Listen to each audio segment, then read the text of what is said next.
আমরা প্রকাশ করলাম, তেমনি সূক্ষ্মকোণও কিন্তু আমরা একটা পরিমাপের সাহায্যে কিন্তু তার সংজ্ঞাটা আমরা দেবো। তো সূক্ষ্মকোণের সংজ্ঞাটা আমরা কি বলবো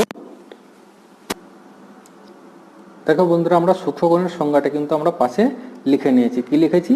যখন কোনো কোণের পরিমাপ 0 ডিগ্রির বেশি কিন্তু 90 ডিগ্রির কম হয় তাকে সূক্ষ্মকোণ বলে। আমরা প্রথমেই বললাম এই প্রথম দিকের কিছু কোণ আমরা কিন্তু সব পরিমাপের ভিত্তিতে সংজ্ঞাগুলো দেবো। তো এখানে শূন্যকোণের যেমন পরিমাপ দিয়েছিলাম আমরা 0 ডিগ্রি, এই সূক্ষ্মকোণের কোনো পার্টিকুলার পরিমাপ নয়, কিন্তু পরিমাপ কত থেকে কতর মধ্যে থাকবে সেটা কিন্তু আমরা দেখলাম।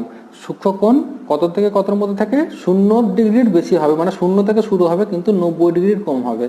হ্যাঁ, 90 ডিগ্রি যাবে না, 90 ডিগ্রির আগে পর্যন্ত যাবে, অর্থাৎ 0 থেকে 90 ডিগ্রির মাঝখানে যত রকমের কোণ হবে সেই কোণগুলোকে আমরা কি বলবো? সূক্ষ্মকোণ। আমরা নামের মধ্যে কিন্তু একটা